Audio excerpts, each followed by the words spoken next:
तो क्यों है?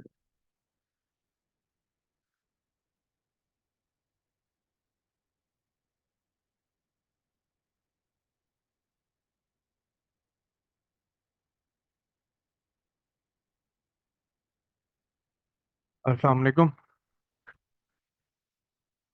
जो ऑनलाइन बच्चे बैठे हुए हैं उनको मेरी आवाज आ रही है?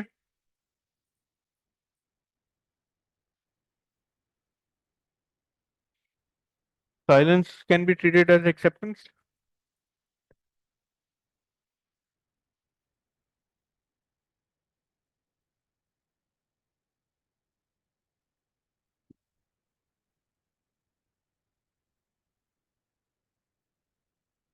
डिलीट।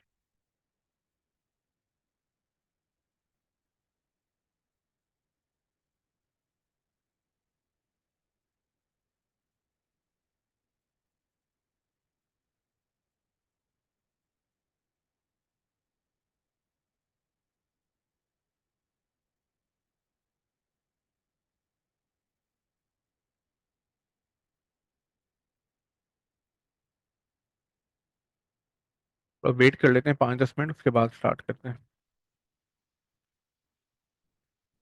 सर रिजवान की राइटिंग लग रही है मुझे।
अभी कैसे चल रहे हैं रोजे? गर्मी महसूस नहीं हो रही? यार मुझे तो हफ्ते इतवार वाले दिन इतनी शदीद गर्मी महसूस होती है कि दिल चाहता है कि ऑफिस ही हो जाए। पता ही नहीं चलता गर्मी का, वरना बंदा आराम से आता है असर से थोड़ा सा पहले, थोड़ी देर बंदा लेट ही आता है, फिर उठता है इफ्तारी के वक्त। पता ही नहीं चलता। घर में होता है तो फिर बंदे को बड़ा वो होता है। अब तो गर्मी भी इतनी शदीद हो रही है।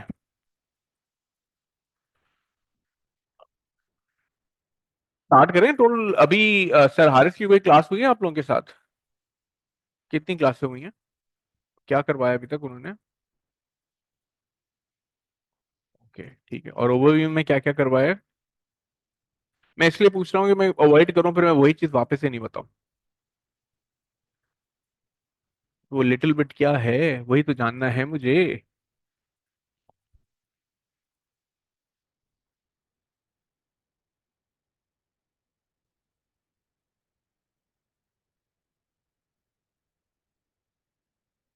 चलो, प्रैक्टिकल पर्सपेक्टिव से उन्होंने वो चीजें कवर करी थी। चलो ठीक है। तो most of you know me. My name is Tanveer Khatri. TSA में 2009 से पढ़ा रहा हूँ। कंपनी लॉ का भी अब सिग्निफिकेंट पोर्शन मेरे पास इस दफा आ गया है। बिजनेस लॉ में पढ़ा ही रहा हूँ और ऑडिट का भी एक पोर्शन मैं पढ़ाऊंगा। तो जो थ्योरी साइड है वो तकरीबन सारी मेरे पास है। जो प्रैक्टिकल साइड है, प्रैक्टिकल साइड से मेरा मतलब है test of control, substantive procedures और आपकी ऑडिट ओपिनियन वगैरह, ये सारे सर हारिस आपको करवाएंगे। ठीक है ना। थ्योरी में कंपनी लॉ का पोर्शन, कोड ऑफ एथिक्स आपका, रिलेटेड पार्टी हो गया, वर्क ऑफ एन एक्सपर्ट, ये भी प्रैक्टिकल एरिया है, बट ये मैं आप लोगों को करवाऊंगा। आईएसआरई हो गया, आईएसआरई यानी रिव्यू एंगेजमेंट, वो मैं आपको करवाऊंगा। तो लगभग तकरीबन 40 to 50 नंबर मेरे पास हैं और 50 to 60 नंबर सर हारिस के पास हैं। तो ये जो सब्जेक्ट है ऑडिट एंड अश्योरेंस, पास लोग हम इसको सिर्फ कह रहे होते हैं audit, but it's audit and assurance, दोनों के अलग अलग मतलब हैं, उसके ऊपर हम लोग थोड़ी देर के अंदर आएंगे। बट इस सब्जेक्ट का मैं बैकग्राउंड ये बता दूं कि जिस तरह से आपका लॉ हो गया, कंपनी लॉ हो गया, ये आप प्रैक्टिकली कर रहे होगे कि कंप्लायंस चेक कर रहे होगे। तो इसी तरह से ये जो ऑडिट है ना, ये सब्जेक्ट वो है जो कि practically you will be performing. तो कभी भी इस सब्जेक्ट को खुले जहन से पढ़ोगे, इसलिए कि यार यही चीज प्रैक्टिकली अप्लाई करनी है, तो आसानी से एब्जॉर्ब कर सकोगे, आसानी से डाइजेस्ट कर सकोगे। You have to conceptually understand कि यार ये जो प्रोसीजर कर रहे हो, इस प्रोसीजर का ऑब्जेक्टिव क्या है। Based on that scenario objective same रहेगा, बट इस प्रोसीजर में रद्दोबदल हो सकता है। जो प्रोसीजर्स हैं, these are not carved on the stone. Based on the circumstances you have to amend those procedures as well. जो एक मिसकंसेप्शन होता है ना ऑलरेडी के अंदर कि नहीं यार ये जो लिखा हुआ है ना बस इसी को रट लो, नहीं, सवाल को पढ़ना है, उसने क्या सिनेरियो दिया है और उसी सिनेरियो की बेसिस पे इस प्रोसीजर को you have to customize. These are the basic procedures जो आपको पढ़ाए जाते हैं। और एक अगर थोड़ी सी भी समझ बूझ है ना, तो you can easily create your procedure, you can easily create your questions के क्या क्या स्टेप्स परफॉर्म करोगे। और ये तुम लोग करते हो, ये तुम लोग करते हो। हम लोग बस पढ़ेंगे कि एक ऑर्गेनाइज तरीके से कैसे परफॉर्म करते हैं, स्ट्रक्चर तरीका क्या है। एग्जाम्पल दे रहा हूँ ना, घर पे अगर तुम लोग लेट आते हो, सवालों की बम्बार्टमेंट होने लग जाती होगी, होती है नहीं होती है? अंधा विश्वास है माँ बाप को, होती है। कौन करता है बेटा? क्या पूछ रहे होते हैं वो? ओके, क्या जवाब देते हो तुम? अगला सवाल क्या होता है? कहाँ गए थे? तुम क्या बताते हो? कली कोने पे सुट्टा लगा रहा था। ऐसा तो नहीं बोलेगा ना, तू कोई ना कोई बहाना बनाएगा कि नहीं नहीं हम तो कढ़ाई खाने के लिए गए थे। फिर अगला सवाल होता होगा कि कौन है दोस्त, कब से जानते हो, क्या करते हैं वो। ये अब्बा को किसी ने ऑडिट सिखाया नहीं है, उनको पता है कि ये जो बात बंदा बोल रहा है, मेरा बेटा जो बात बोल रहा है, इसको कोरोबरेट करने के लिए वो मल्टीपल क्वेश्चंस पूछते हैं। ये चीज तुमने सीखनी है सब्जेक्ट के अंदर। अब्बा वाला स्किल सेट तुम में आना है। अरे वो बेगम होती है ना, जैसे रिंगटोन बजती है, बेगम पूछती है कौन है, क्यों मैसेज करा है, क्या कह रही है, अम्मा की बात है, बहन ने कॉल करी, अच्छा क्या कह रही है, क्यों करी है, नॉर्मली तो नहीं करती कॉल, क्यों करी है कॉल, क्या काम है। एकदम से सवालों की बम्बार्टमेंट हो जाती है। ऑडिटर का काम यही है, क्वेश्चंस पूछना। जितने सवाल पूछोगे उतनी अंडरस्टैंडिंग तुम्हारी अच्छी होगी। ये सवाल पूछना इज ऑल्सो अ प्रोसीजर, जिसको हम कहते हैं इंक्वायरी। तो ऑडिट ये है। ऑडिट का मतलब है एग्जामिनेशन। आप एग्जामाइन करते हो चीजों। मैं भी आज कोई नई चीज नहीं पढ़ाऊंगा, मैं सिर्फ एक बेस बढ़ा रहा हूं ताकि हम वहीं से लिंक करें हम अपने अगले टॉपिक को। तो ऑडिट में कोई नई चीज नहीं है, ऑडिट करते हो एग्जामाइन करना चीजों को। कैसे एग्जामाइन करना है वो सीखना है हमने, मैं और सर हाजिर आपको पढ़ाएंगे। इस एग्जामाइन करने से पहले एक बड़ा ही इंपॉर्टेंट कैरेक्टरिस्टिक एट्रीब्यूट है ऑडिटर का, जिसके लिए हम अक्सर हम ये कहते हैं कि यार मैं फर्म में जाऊंगा। फर्म में जाऊंगा तो हम क्या कहते हैं कि कौन से ऑडिटर बनोगे आप? Internal, external?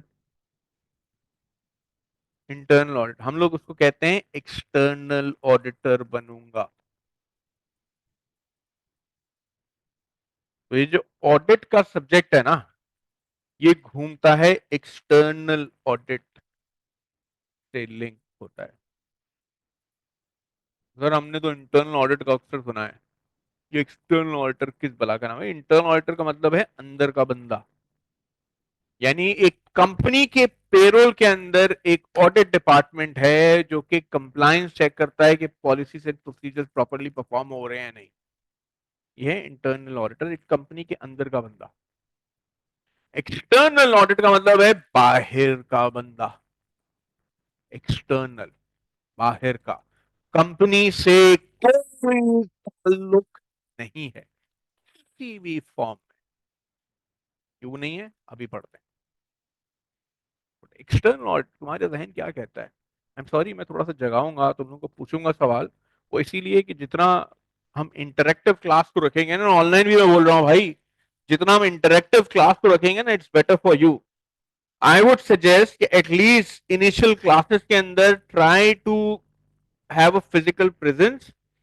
I can completely understand कि क्योंकि रमजान है प्लस इतनी शदीद गर्मी है और आज ट्रैफिक वगैरह भी, बात रोड्स वगैरह भी बंद हैं, तो I can understand you people are taking online classes, but I would suggest कि जो शुरू की कुछ क्लासें हैं ना, वो फिजिकली लो। एक फिजिकल का ambience feel is different. Once frequency level matches, online चले जाओ and you people will feel the difference. ये जो सब्जेक्ट हो गया ना, लॉ हो गया, कंपनी लॉ हो गया, ऑडिट है, इस और ऑनलाइन पढ़ने का different. You need to feel this subject. जब फील करोगे तभी जाके परफॉर्म करोगे। तो ये एक्सटर्नल का मतलब है बाहर का। एक्सटर्नल मतलब,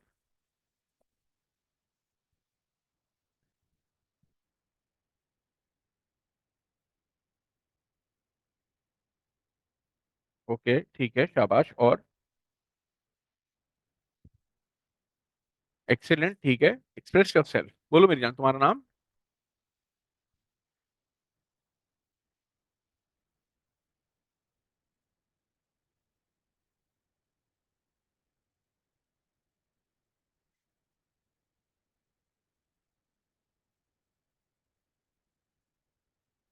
बड़ा जबरदस्त अल्फाज बोला आपने, बड़े मजे से बोल दिया, बट बहुत ही गहरा अल्फाज है।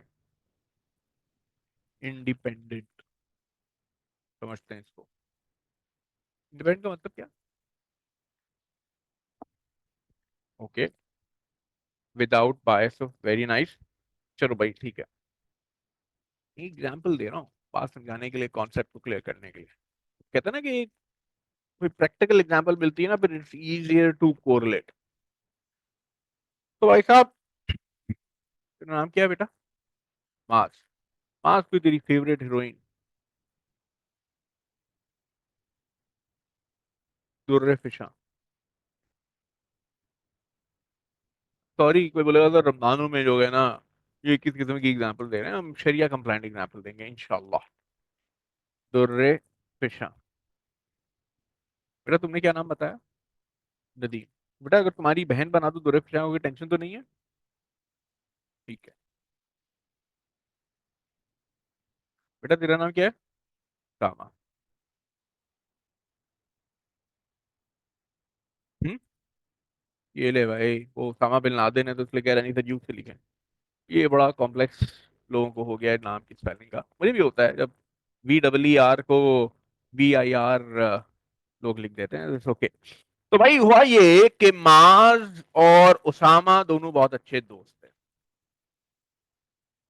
माज को दुर्र फिशा अच्छी लगी।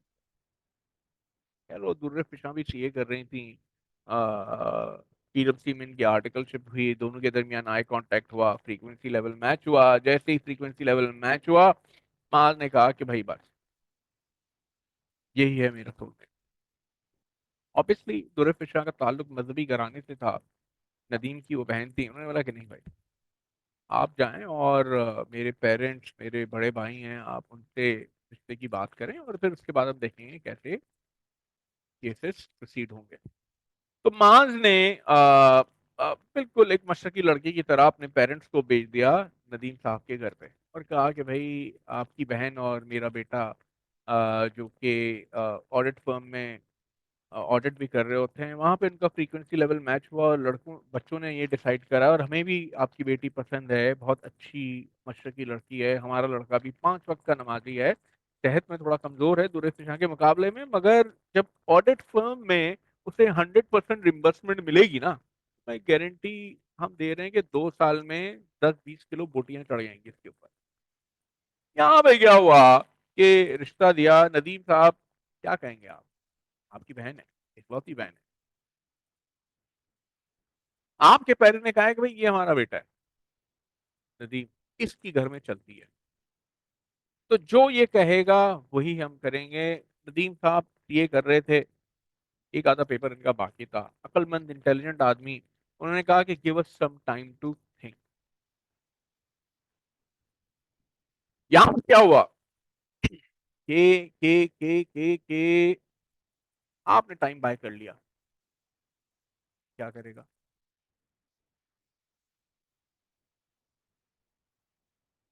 के बारे में इंफॉर्मेशन लोगे, क्या इंफॉर्मेशन लोगे,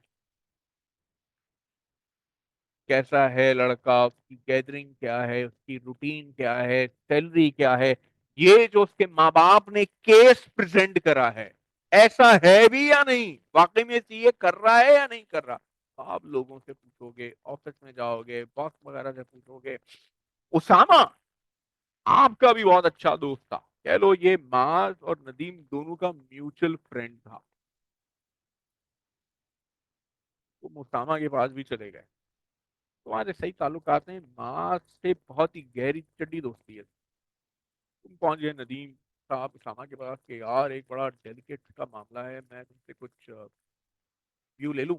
बोला हाँ बोलो बोलो यार, माँ है तुम्हारा बहुत अच्छा दोस्त, मैंने फेसबुक पे इंस्टाग्राम पे तुम्हारी बहुत सारी तस्वीरें वगैरह भी देखी हैं, कैसा लड़का है, सुने मेरी बहन का रिश्ता आया है, ये है वो है, उसामा माँ का बहुत अच्छा दोस्त है, क्या जवाब देगा।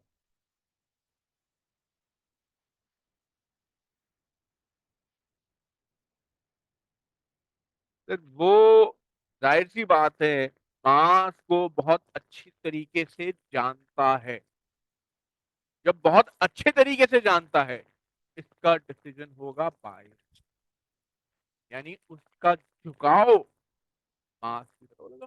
बेहतरीन लड़का है, हाँ बोलता है मेरी भी बहन होती मैं भी शादी करवा देता, बेहतरीन लड़का है, चिराग लेके भी ढूंढोगे ना, तभी ये करता, बोला नहीं, Usama is not an independent party, यानी उसामा माँ से अलग नहीं, ही इज नॉट इंडिपेंडेंट, जो भी वो बात बोलेगा वो होगी बायस। मैं उन लोगों से पूछूंगा जिसका माँ से कोई स्ट्रॉन्ग रिलेशनशिप ना हो गया, नहीं आपने इंक्वायर करा, चलो ठीक है, सामा से निकल गई, मैं रख लेता हूँ बात, बट मैं सिर्फ किसी चीज पर रिलाय नहीं, वो गए माँ के नहीं पूछा, तो वहाँ पे वो क्रिकेट वगैरह भी खेल रहा था, एक बंदे से उसका फटा हो गया था, उससे बताया क्या अच्छा लड़का है, वो थोड़ी सी बदमाशी, तो ये हो गया, वो गया फिर ऑफिस, ऑफिस में चला गया वो के बॉस के पास, और बॉस को जाके बोला कि भाई ये लड़के की बात ऑफिस में कैसा लगा, उसके बाद नदी गया डायरेक्टली पाँच के पास, पाँच गया यहाँ पे किस पोजीशन के ऊपर हो, क्या ग्रेड है, क्या सैलरी है, ये सवाल पूछा, आपस में कोरोबरेट करा के यार ये सारी जगहों से जो मैं पूछ रहा हूँ वो सेम इंफॉर्मेशन आ रही है, आज नहीं आ रही।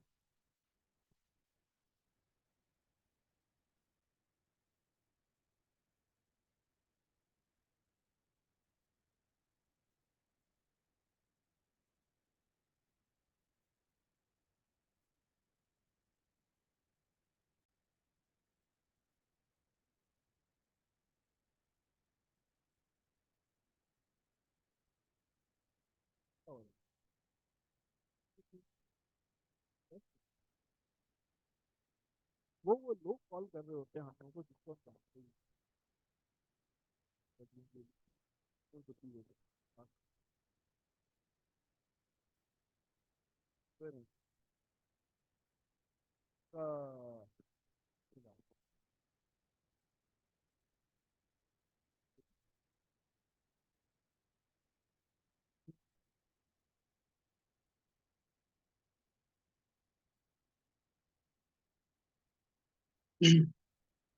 तो ये बड़ा मसला होता है यार, कसम से। तुम लोगों को शौक है नए नोटों का? बिल्कुल भी नहीं। पहले होता था, खुशबू बड़ी जबरदस्त सी होती है ना उसकी। हम लोग गए थे ना स्टेट बैंक पे, जब मैं ऑडिट पे गया था, तो एक प्रोसीजर होता है उसके काउंट को करना। इसको बुला बुला बुला। आईटी वाला यार, आईटी वाला है कोई?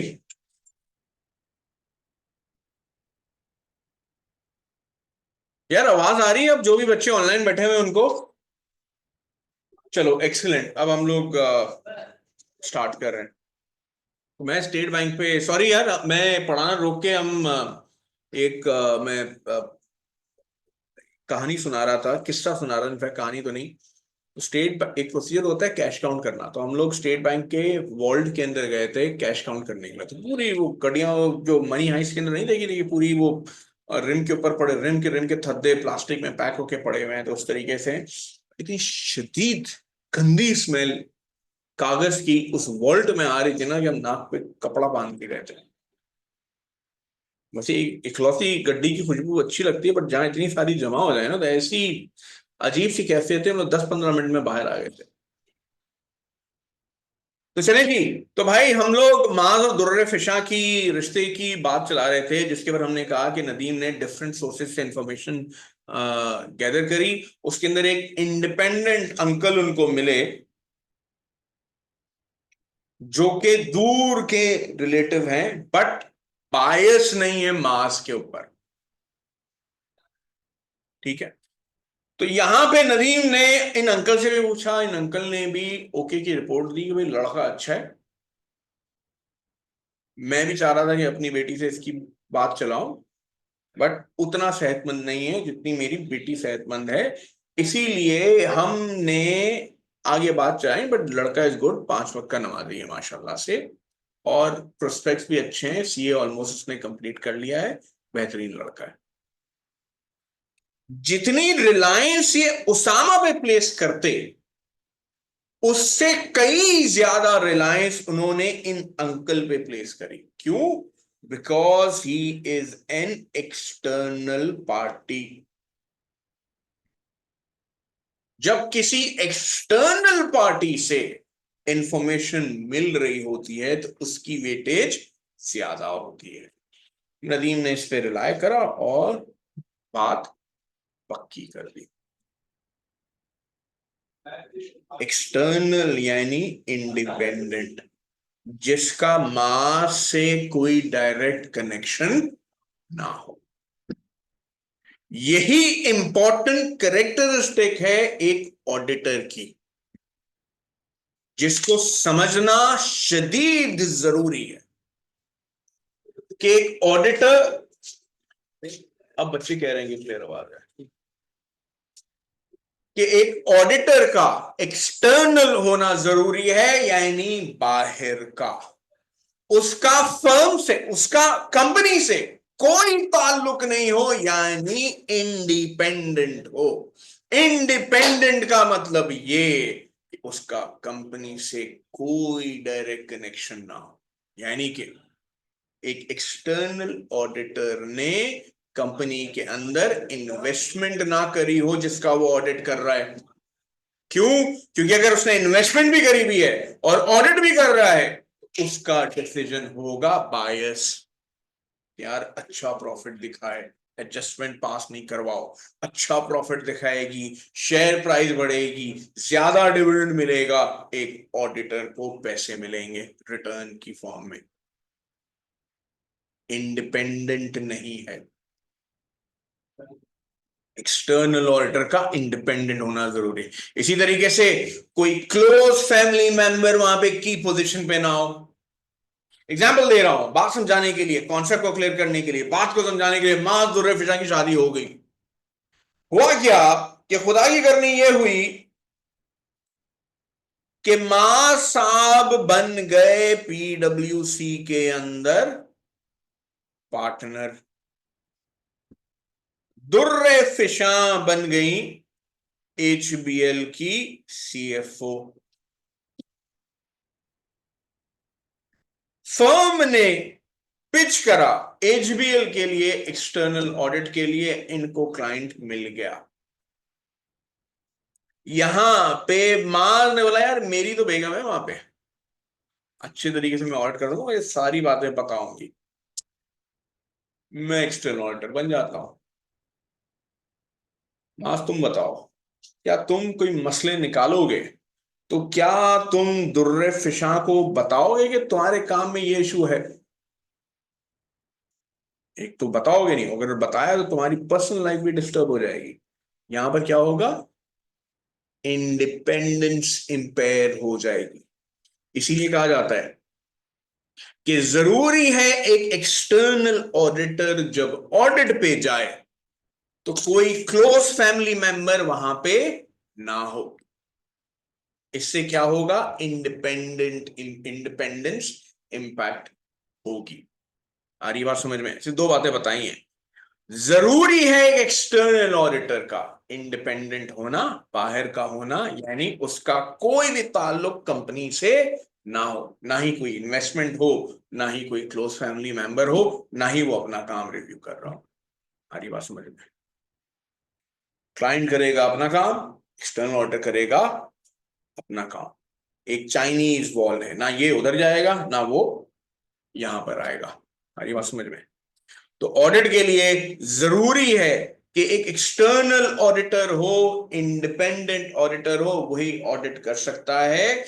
ऑडिट के बाद है अश्योरेंस। अश्योरेंस का मतलब है कॉन्फिडेंस देना। ये जो अंकल थे, इन्होंने पता लगाया, पता लगाने के बाद अश्योरेंस दी, ओके बंदा है, कर लो।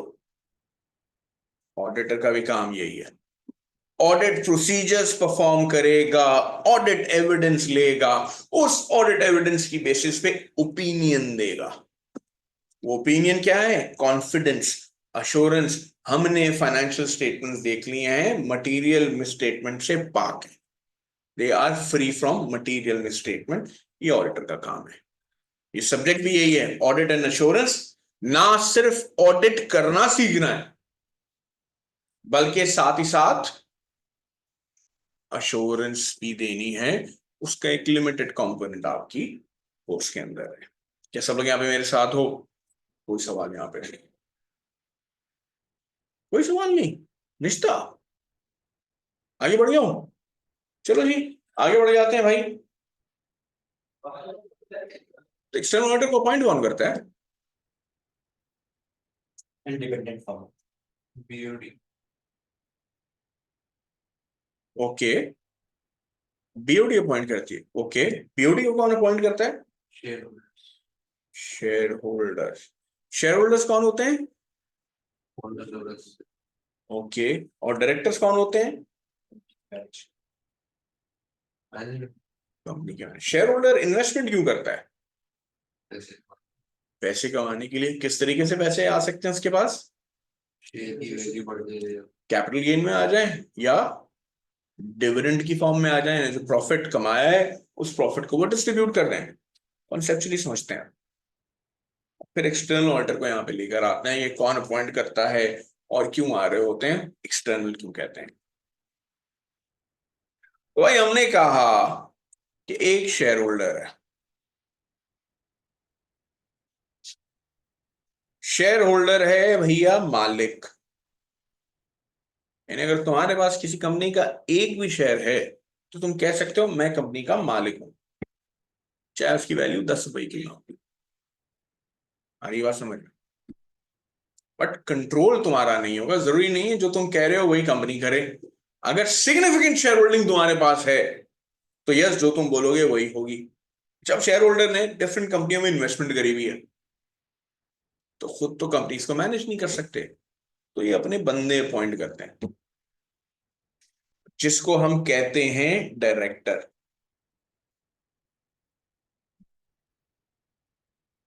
इन डायरेक्टर्स का काम यह है वो ओवरसी करें, कंपनी को डायरेक्ट करें, गवर्नेंस को मैनेज करें। इन डायरेक्टर्स का एक कप्तान होता है। डायरेक्टर्स अपने में से एक कप्तान चुनते हैं जिसको हम कहते हैं चेयरमैन।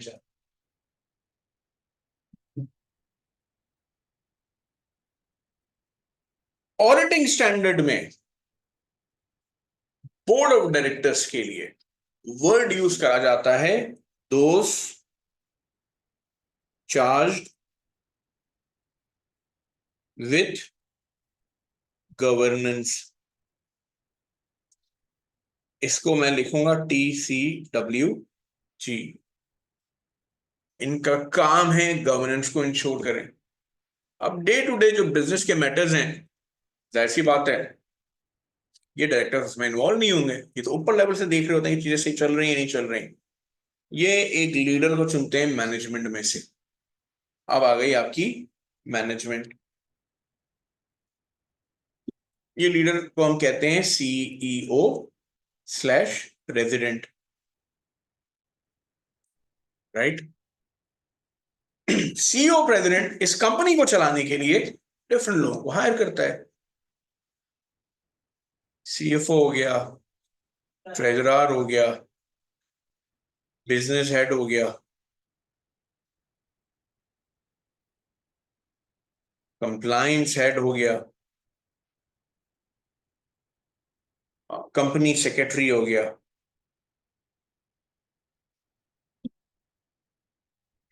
डायरेक्टर्स बोलते हैं कि ठीक है यार, ये तो CEO हो गया और CEO ने अपनी फौज बना ली जो कि कंपनी के ऑपरेशंस को रन करेगी।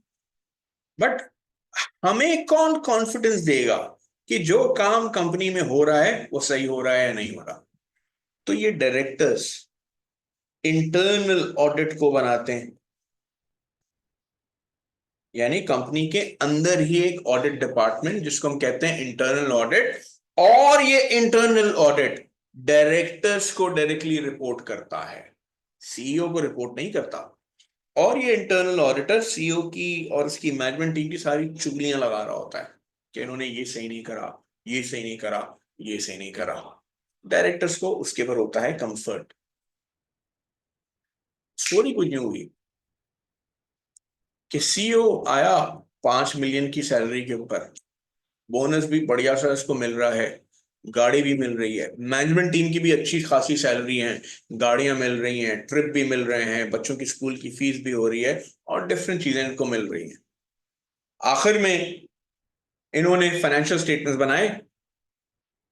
उस फाइनेंशियल स्टेटमेंट में आया 100 मिलियन का लॉस। नुकसान किसका हुआ? शेयर होल्डर्स का। प्रोसेस क्या है कि ये फाइनेंशियल स्टेटमेंट सबसे पहले गए डायरेक्टर्स के पास,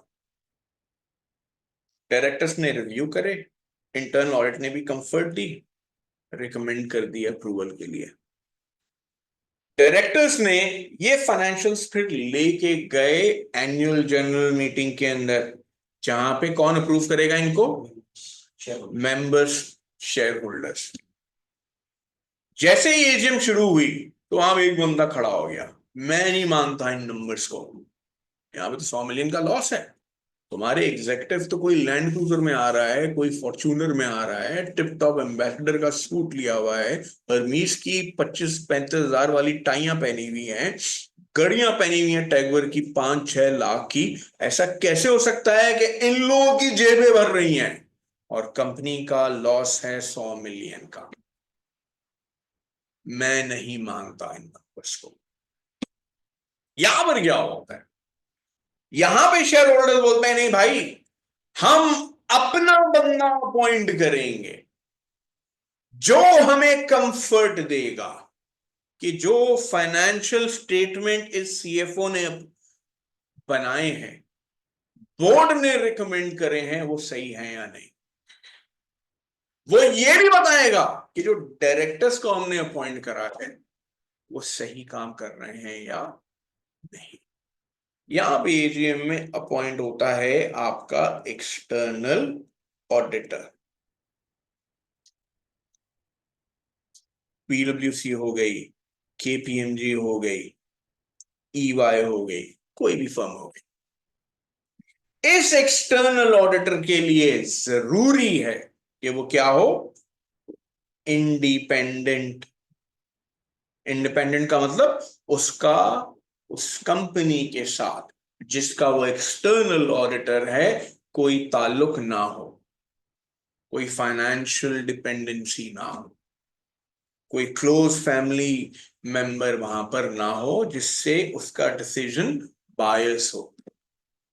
वो एक इंडिपेंडेंट एक्सटर्नल ऑडिटर को अपॉइंट करते हैं और कहते हैं कि भैया आप रिव्यू करो और आप हमें कंफर्ट दो कि ये फाइनेंशियल स्टेटमेंट सही है या नहीं।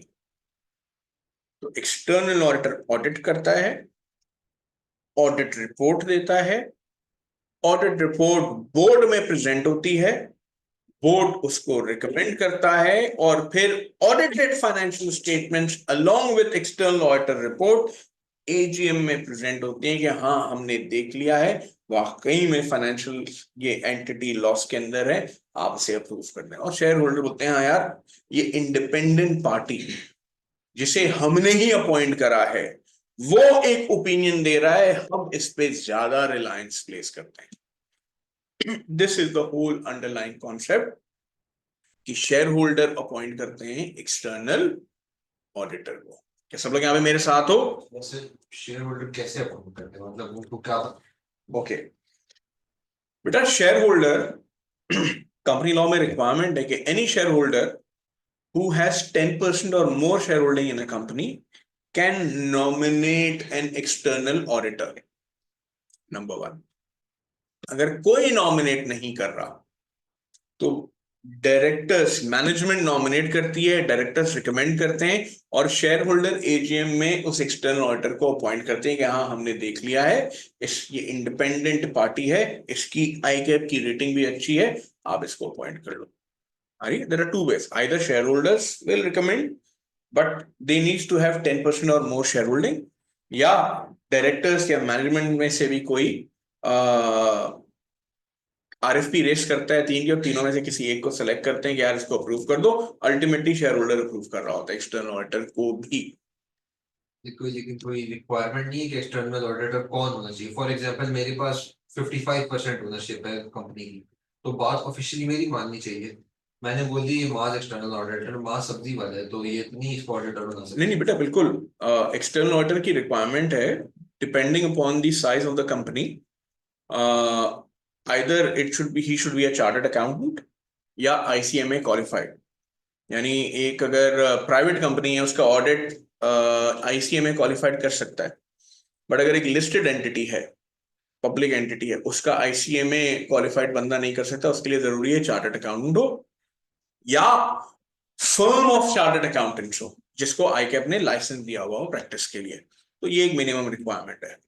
इसी तरीके से अगर हम बैंक्स वगैरह की तरफ जाते हैं तो बैंक्स वगैरह के अंदर स्टेट बैंक की एक इशू करदा लिस्ट है कि ये ए रेटेड फर्म्स हैं, इनमें से ही आप किसी को अपॉइंट कर सकते हो।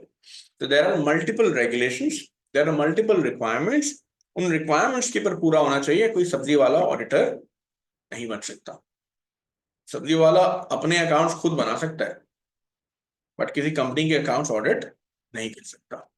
ठीक है, कोई और सवाल यहाँ पे? सर वो सेकंड केस था जिसमें हमने कहा था कि डायरेक्टर भी अपॉइंट कर सकते हैं, तो जब वो डायरेक्टर वो अपॉइंट करते हैं तो सर उसमें वही प्रोफेशनल लाइफ में अच्छा ओके, मैं अल्फाज एक वर्ड को करेक्ट कर दूं, डायरेक्टर रिकमेंड करता है। कभी भी एक्सटर्नल ऑडिटर का अप्रूवल एजीएम में शेयर होल्डर कर रहा होता है।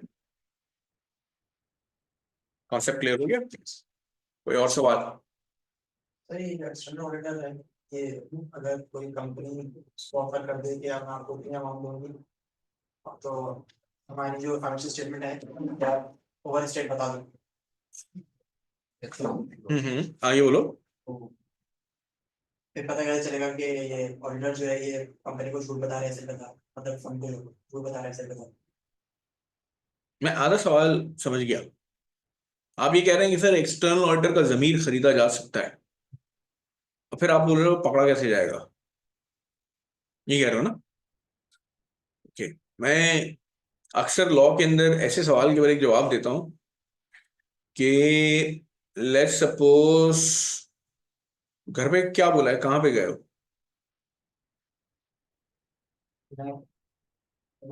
टीएसए। टीएसए गए हो, और लेट्स सपोज तुम टीएसए नहीं आते, काजम की मज़ार पे चले जाते, वहां पे मज़ार की तवाफ करते हो, वहां पे जाके किसी ने पकड़ लिया तुम्हें। अगर किसी ने नहीं देखा, किसी ने नहीं पकड़ा, तो कोई टेंशन है? कोई टेंशन नहीं है। बट वहां पे पता चला कोई रिलेटिव भी आया हुआ था, उसने जाके घर पे बोल दिया यार आपका बेटा तो कायदम की मज़ार पे काले चने खा रहा था। तो अम्मा पापा को जब पता चलेगा क्या करेंगे? खूब ठुड्डे लगाएंगे। तो बेटा पहली चीज ये कि एक एक्सटर्नल ऑडिटर खुदा नहीं है। There are various check and balance. Okay, मैं कंट्रोल्स बताता हूं अब। ये मैं आगे एक डिटेल में टॉपिक है, बट एक सवाल पूछा है ना, मैं इसका जवाब दे रहा हूं। एक फर्म में हायरार्की है। ऐसा नहीं हुआ कि किसी ने भी काम करा टक टक टक टक, वो खुद ही जो कि ना रिव्यू भी कर रहा है, खुद ही प्रिपेयर भी कर रहा है, खुद ही ऑडिट रिपोर्ट भी बना रहा है, टक करके साइन कर दिया। There is a hierarchy in a firm. वो क्या हायरार्की है? उस हायरार्की को समझते हैं। सबसे पहले जब इंशाल्लाह यहां से आप जाओगे ऑडिट फर्म में, तो आपका एक टाइटल होगा। टाइटल क्या है? ट्रेनी। ट्रेनिंग के भी डिफरेंट ग्रेड्स हैं। सबसे पहला ग्रेड होगा जूनियर, इसको हम कहते हैं ब्लडी जूनियर। वो जूनियर इसलिए कहते हैं कि भैया इस जूनियर का काम, क्योंकि बिल्कुल नया नया होता है, इसे सिर्फ पढ़ा हुआ होता है, इसके पास प्रैक्टिकल नॉलेज कुछ नहीं होती। तो उसको बोलते हैं यार तुम इस सीनियर के साथ लग जाओ, और जो ये कर रहा है ना उसको देखो, और फिर तुम इसी बहते दरिया में बहने लग जाना। कुछ नहीं होगा तो बोले यार जाओ हमसे स्टेशनरी लेकर आ जाओ, जाओ हमारे लिए चाय लेकर आ जाओ, जाओ इस फाइल की फोटो कॉपी कर दो, वगैरह वगैरह। 6 महीने का टाइम गुजरेगा, सीनियर वीनियर फर्म की पॉलिटिक्स भी अंदाजा हो जाएगी कि हाँ यार ये जरा मजबूत सीनियर है, उसके दोस्ती करोगे, एक दो दफा खाने वाने के पैसे उसको दे दोगे, तो तुम बन जाओगे सेमी सीनियर। पेपर भी निकल गए। सेमी सीनियर रुतबा थोड़ा बुलंद हुआ, अब तुम्हारे साथ भी एक दो जूनियर्स होंगे। उसके बाद तुम बन जाओगे सीनियर। जब सीनियर बनोगे तो इसका मतलब ये है कि आइदर क्वालिफाइड होगे, या एक दो पेपर तुम्हारे बाकी होंगे, आर्टिकलशिप खत्म होने वाली होगी। हो सकता है इस पीरियड में तुम जॉब इंचार्ज भी बन जाओ। जॉब इंचार्ज मतलब उस टीम का कप्तान जो कि वहां पे ऑडिट कर रही है। अब होता क्या है फर्म के अंदर कि अगर किसी जूनियर सेमी सीनियर ने काम करा है, तो उस काम को रिव्यू करेगा सीनियर। ना, उस काम को रिव्यू करेगा सीनियर। तो सर वो जो क्लाइंट है ना, क्लाइंट क्लाइंट ने जो कि ना सीनियर को बोला यार ये मसला है, एक काम करो इस मसले को दबा दो, मैं तुम्हें जो है ना खाना वाना खिला दूंगा। अबे भाई इस काम को रिव्यू करेगा, फर्म में बैठा हुआ होगा एक मैनेजर। मैनेजर का काम रिव्यू करेगा पार्टनर। ये पार्टनर वो है जो कि लीडर ऑफ द शिप है। इसके नाजुक कंधों पे जिम्मेदारी है पूरे ऑडिट की। सर इस पार्टनर के ऊपर भी तो कोई चेक होना चाहिए। इस पार्टनर के ऊपर भी चेक है, क्योंकि इस ऑडिट के अंदर देयर आर वेरियस जजमेंट्स। एक बंदा अपनी प्रैक्टिकल नॉलेज की बेसिस के ऊपर डिफरेंट जजमेंट्स ले रहा होता है, तो जरूरी है वो जजमेंट किसी और बंदे से भी रिव्यू करे। यानी इस पूरी टीम का काम, इंक्लूडिंग इस पार्टनर का काम, financial statements audit report review कर रहा होता है एक quality control reviewer.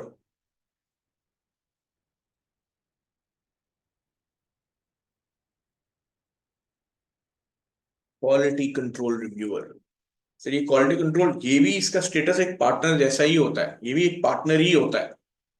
Chartered accountant ही होता है, ये जो भी जजमेंट्स होती है ना वो इससे रन थ्रू करवा रहा है कि यार ये सिनेरियो में मैं ये चीज कर रहा हूं, इसको रिव्यू कर लो सही है या नहीं है। जब ये क्लियर करता है कि हाँ तुम बिल्कुल सही कह रहे हो, उसके बाद ये पार्टनर ऑडिट रिपोर्ट पे साइन करता है कि हाँ ठीक है हमने देख लिया है, दो बंदों का एक सेम डिसीजन है, इट्स ओके। सर ये पूरी की पूरी फर्म करप्ट हो, ऐसा भी तो होता है। अबे भाई इन सब फर्म के काम को रिव्यू करता है आईकैप। आईकैप एनुअल बेसिस पे रैंडम बेसिस के ऊपर फर्म सेलेक्ट करता है, उन फर्म के क्लाइंट्स को सेलेक्ट करता है और उसको रिव्यू करता है, ऑब्जर्वेशन बनाता है और उनसे डिस्कस करता है। इसके अलावा अगर केपीएमजी है तो केपीएमजी तो मुख्तलिफ मुल्कों के अंदर है। केपीएमजी हैज टू इंश्योर कि जो ऑडिट मेथोडोलॉजी पाकिस्तान में अप्लाई हो रही हो, सेम ऑडिट मेथोडोलॉजी यूके में भी हो, यूएई में भी हो और यूएसए में भी हो। अरे बात समझ में? तो ये लोग भी चेक कर रहे होते हैं कैसे कि जो यूएई वाला पार्टनर है उसे भी कहते हैं बेटा तू पाकिस्तान जा और रैंडम बेसिस पे क्लाइंट को सेलेक्ट करो और उनकी फाइल्स को रिव्यू करो कि इन्होंने काम सही करा है नहीं करा, केपीएमजी की मेथोडोलॉजी को फॉलो करा है नहीं करा। इसी तरीके से पाकिस्तान वाले बोलते हैं बेटा तू यूएसए जा, यूएसए वाले को बोलते हैं कि भाई तू यूके जा, यूके वाले को बोलते हैं तू यूएई जा। टू इंश्योर कि ग्लोबली भी फर्म की मेथोडोलॉजी सेम फॉलो हो रही है या नहीं हो रही। तो ऐसा नहीं है कि अगर किसी एक पार्टनर ने करप्शन करी तो वो पकड़ा ही नहीं जाएगा। हाँ हो सकता है कि उस वक्त ना पकड़ा जाए बट आगे जाके पकड़ा जा सकता है और पकड़ा जाएगा तो इससे एम्बैरसमेंट, एम्बैरसमेंट से बढ़ के ना सिर्फ जिस इदारे में वो है उसकी एम्बैरसमेंट प्लस आईकैप भी उसकी रिवोक कर देगी क्वालिफिकेशन को। बचपन में माँ बापों ने बड़ी दुआएं करी होती ना, मेरे बच्चा इतना मशहूर हो जाए, इतना मशहूर हो जाए, अखबार में फोटो आए, इंशाल्लाह आ जाएगी। आ रही बात समझ में? तो सर क्या ऐसा होता है कि एक ऑडिटर को क्लाइंट ब्राइब दे दे या ये कर रहा हो वो कर रहा हो? बिल्कुल ऐसा होता है, प्रैक्टिकली ऐसा हुआ है, मेरे साथ भी ऐसा हुआ है। बट कभी भी ऐसा होता है ना तो हम जाके अपने सीनियर्स को इन्फॉर्म कर रहे होते हैं। मैं एग्जांपल दे रहा हूँ, एक एक्सटर्नल ऑडिटर को जब हम बात कहते हैं ना कि वो इंडिपेंडेंट हो तो वो हर उस चीज से को अवॉइड करता है जिससे ये इंप्रेशन जाए कि एक्सटर्नल ऑडिटर और क्लाइंट सेम है। एग्जांपल दे रहा हूँ, बड़ी इंपॉर्टेंट एग्जांपल है, मेरे साथ हुआ था। मैं इससे पहले एक इदारे में होता था जिसका नाम था HBL, सुना है ना? HBL एक बहुत ही बड़ा, मैं कह रहा हूँ पाकिस्तान का सबसे बड़ा स्पोर्टिंग इवेंट को स्पॉन्सर करता है जिसका नाम क्या है? PSL, HBL PSL। जिस वक्त ये PSL शुरू हुआ था उसके सीजन्स कहां पर हो रहे थे? यूएई के अंदर। मैं उस वक्त यूएई में HBL का रीजनल CFO था, यूएई बहरीन ओमान तीनों को देख रहा था। वहां पे हमारे ऑडिटर थे KPMG।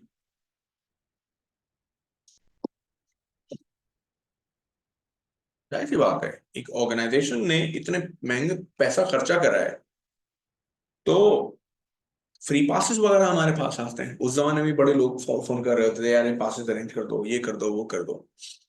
फ्री पासेस वगैरह आते हैं along with parking as well कि आप जाएं वहाँ के प्रीमियम लाउंज के अंदर बैठें और मैच वगैरह देखें। तो HBL ने जब स्पॉन्सरशिप करी, बिलियंस ऑफ रुपीस के पैसे दिए तो फ्री टिकट्स वगैरह भी उनको मिले। HBL ने वो टिकट्स अपने क्लाइंट्स, अपने कस्टमर्स और डिफरेंट स्टेक होल्डर्स को बांटे, एम्प्लॉयज को भी बांटे कि आप जाए जाके मैच देखें। क्योंकि यूएई में हो रहा था, हमारे पास भी बहुत सारे टिकट आए। अब एज ए CFO मेरा ताल्लुक क्या हो गया? मेरा टैक्स कंसल्टेंट हो गया, सेंट्रल बैंक के 2-3 लोग हो गए, आपका एक्सटर्नल ऑडिटर हो गया। मैंने एक्सटर्नल ऑडिटर को भी पासेस भिजवाए। मैंने फोन करा, मैंने कहा यार मेरे पास HBL PSL के कपल के पासेस हैं, I mean sending it to you. Do let me know. तो पार्किंग वगैरह भी साथ में, तो for your convenience it's complete VIP protocol and the highest level की सीट्स हैं ये। खुश हो गया। उसके बाद थोड़ी देर में वापस आया, I am sorry I can not accept this. मैंने क्यों भाई? तो मैंने कहा यार मेरी इंडिपेंडेंस इंपेयर हो जाएगी, क्योंकि मुझे कोई भी गिफ्ट अगर क्लाइंट देता है तो I have to get an approval from my risk department. मैंने जब रिस्क को भेजा है तो उन्होंने पूरा एक लंबा पेज भेज दिया है क्वेश्चनर का कि बताओ ये सारी चीजों में तुम्हारा क्या स्टेटस है, कहीं तुम्हारी इंडिपेंडेंस पे इंपैक्ट नहीं हो रही। It's very embarrassing for me कि मैं वो क्वेश्चनर तुम्हें भेजूं, क्योंकि उसके अंदर बहुत सारे सवाल तुमसे पूछना है मुझे। मैंने it's okay, nothing to get embarrassed, भेज दो। क्या क्या सवाल आते हैं? ये क्या सिर्फ स्पेसिफिकली केपीएनजी को टिकट दिए जा रहे हैं? क्या औरों को भी दिए जा रहे हैं टिकट्स?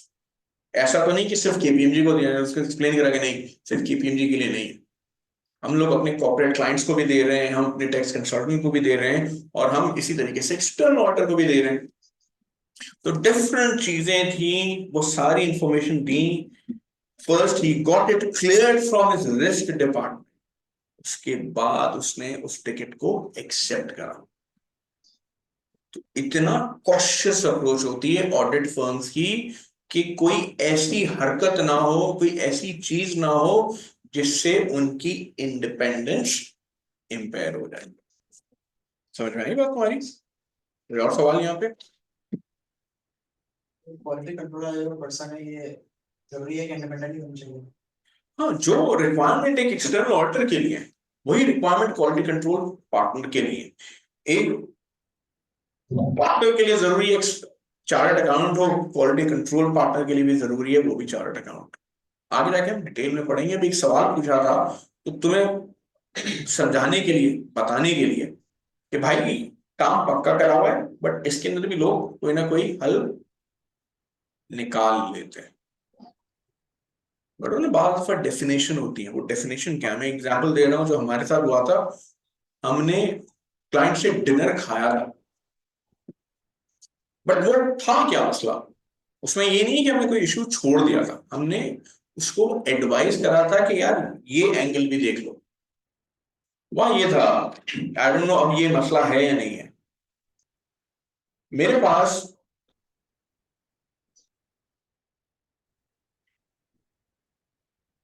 IS16 है।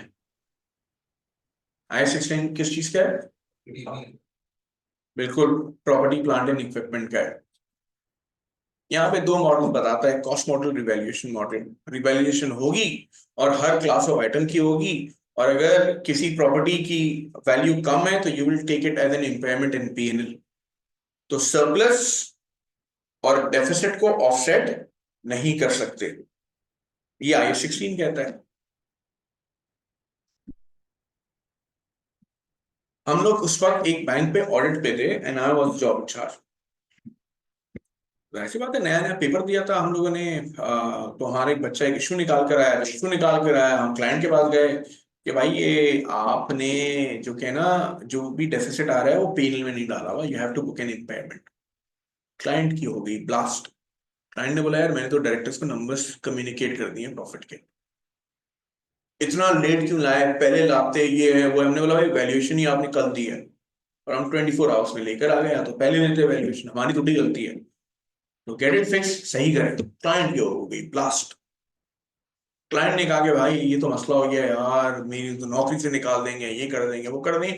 हमने बोला यार ये हमारा मसला नहीं है, you have to manage it. हम गए, जाके पार्टनर के पास गए, पार्टनर को जाके बताया कि भाई ये मसला हो गया है, और क्लाइंट इंटिमिडेट कर रहा था कि तुमने पहले क्यों नहीं इशू बताया। तो मैंने, अच्छा। हमारे पार्टनर ने बोला यार कंपनी लॉ लेकर आओ। हम लेकर आए कंपनी लॉ। तो कंपनी लॉ के अंदर भी रिवैल्यूएशन का ट्रीटमेंट बताया हुआ था। उस वक्त सेक्शन 225 होता था, आई डोंट नो अब वो है या नहीं। तो सेक्शन 225 ये कहता था, वो कॉन्ट्राडिक्ट करता था IS16 के ट्रीटमेंट से। कंपनी लॉ ये कहता था कि अगर कभी भी किसी प्रॉपर्टी का डेफिसिट आएगा तो आप पीएनएल में नहीं लेके जाओ, आप सरप्लस से ऑफसेट कर दो। IAS 16 ये कहता था कि दोनों को अलग अलग ट्रीट करो, सरप्लस इक्विटी में जाएगा, डेफिसिट होगा तो इम्पेयरमेंट रिकॉर्ड कर लो। पार्टनर ने कंपनी लॉ खुलवाया, बोला यार इधर सेक्शन को पढ़ो, क्या लिखा? हमने पढ़ा ना, इसमें तो कॉन्ट्राडिक्शन है। फिर बोला कि अच्छा दोनों में कॉन्ट्राडिक्शन होगी तो किसको फॉलो करोगे? कंपनी लॉ को, क्योंकि पाकिस्तानी लोकल लॉ है, आप कंपनी लॉ को फॉलो करोगे। तो कंपनी लॉ के हिसाब से तो क्लाइंट ने सही ट्रीटमेंट करा है, ये तो इशू था ही नहीं जिसको तुमने इशू निकाल दिया। जाओ ताकि क्लाइंट को बोलो कि मसला ही नहीं है कोई। ऐसी बात है, हम क्लाइंट के पास जाएंगे और क्लाइंट को बोलेंगे यार मसला नहीं था, सॉरी गलती हो गई, ये है वो है, तो क्लाइंट और सही करेगा और चढ़ाई करेगा, मेरा ब्लड प्रेशर बढ़ा दिया। हम गए क्लाइंट के पास, बैठा हुआ था उनका फाइनेंशियल कंट्रोलर रूम में, हमने अगर आपका मसला हमने हल कर दिया तो क्या बेनिफिट है हमारा? तो उसने बोला यार तुम जहां बोलोगे ना, जहां, वहां पे मैं तुम्हारी पूरी टीम को लेकर ना डिनर कराऊंगा। बोला अच्छा ठीक है, कोई मसला नहीं। बोला यार देखें, हमने थोड़ी और उसकी रिसर्च करी है, तो कंपनी लॉ है ना, वो कंपनी लॉ ओवरराइड कर देता है 16 को।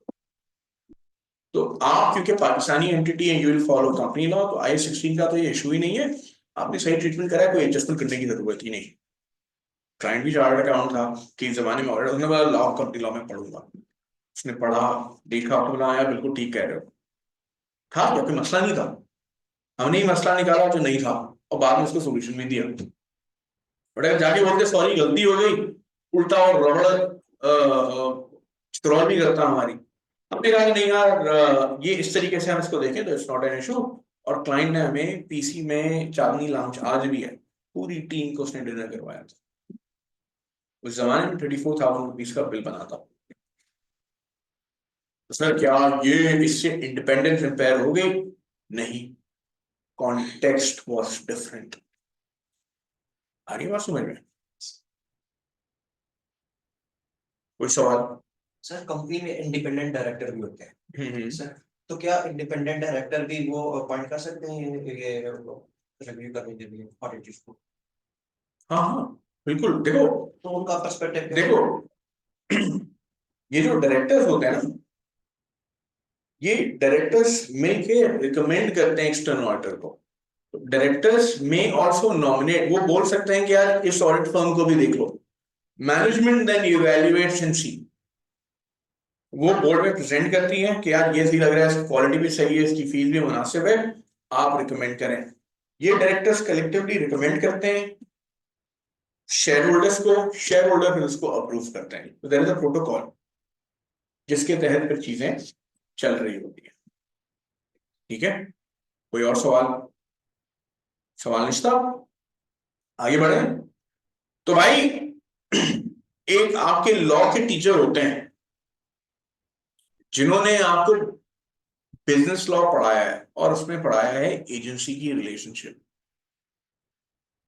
तो अगर हम बात करें कंपनी के केस में, कंपनी और डायरेक्टर्स के दरमियान क्या रिलेशनशिप है? आई मीन शेयर होल्डर्स और डायरेक्टर्स के दरमियान क्या रिलेशनशिप है? एजेंसी की रिलेशनशिप है। Shareholders are the principal and directors are the agent. सब लोग यहाँ पे मेरे साथ हो। डायरेक्टर्स की रिस्पॉन्सिबिलिटी है कि वो प्रॉपरली एक्ट करें और ओनर्स के एसेट को प्रोटेक्ट करने की हद तक इम्कान कोशिश करें, प्रॉपरली डायरेक्ट करें कंपनी के अफेयर्स को। प्लीज इन चीजों को नोट करें।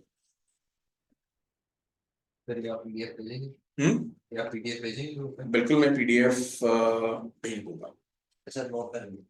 नोट नहीं करना, कुछ तो नोट कर लो, की पॉइंट्स ही कर ले।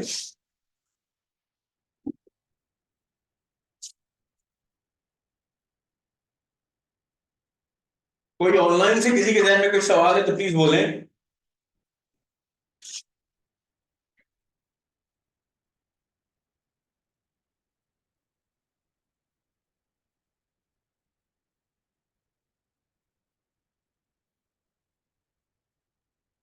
ये चीजें बताई थी सर हारिस ने। नो सर, बीच में कुछ चीजें ओवरलैप करेंगी, बट वो उन्होंने test of control, substantive audit procedure के पर्सपेक्टिव से बताई होंगी।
आगे बढ़ो, पढ़ लो, फिर मैं आगे बढ़ रहा हूँ। कोई सवाल हो तो please feel free to ask online, जो बच्चे बैठे हुए हैं। सर ये क्वालिटी कंट्रोल पार्टनर जो होता है, ये अगर करप्शन वगैरह होगी तभी अपॉइंट होगा, या फिर करप्शन ना हो तभी? ठीक है, सॉरी सर। करप्शन पता कैसे चलेगा अगर क्वालिटी नहीं हुआ होगा? साथ साथ चलते क्या क्या, सॉरी बोलो। क्वालिटी कंट्रोल पार्टनर जो होता है, ये अगर करप्शन होगी तभी अपॉइंट करेंगे, या फिर नहीं पार्टनर नहीं, अगर approve करते हैं? चलो ठीक है, मैंने उतनी इन्फॉर्मेशन बताई जितनी तुम्हारी जरूरत थी, आगे डिटेल में टॉपिक है, बट ये सवाल पूछ रहा है तो इसलिए मैं बता रहा हूँ। हर लिस्टेड एंटिटी का क्वालिटी कंट्रोल पार्टनर अपॉइंट होता है, और यह फर्म की पॉलिसी है कि इन एंटिटीज का क्वालिटी कंट्रोल पार्टनर होगा। तब कुछ छोटी टुच्ची सी कंपनी है, उसके लिए जरूरी नहीं है कि क्वालिटी कंट्रोल पार्टनर अपॉइंट हो, क्योंकि उसका इम्पैक्ट, उसकी सिग्निफिकेंस कम है। लिस्टेड एंटिटीज की सिग्निफिकेंस ज्यादा होती है, पब्लिक का पैसा भी इन्वॉल्व होता है, तो इसीलिए वहां पे क्वालिटी कंट्रोल पार्टनर अपॉइंट करना मैंडेटरी है। ठीक है,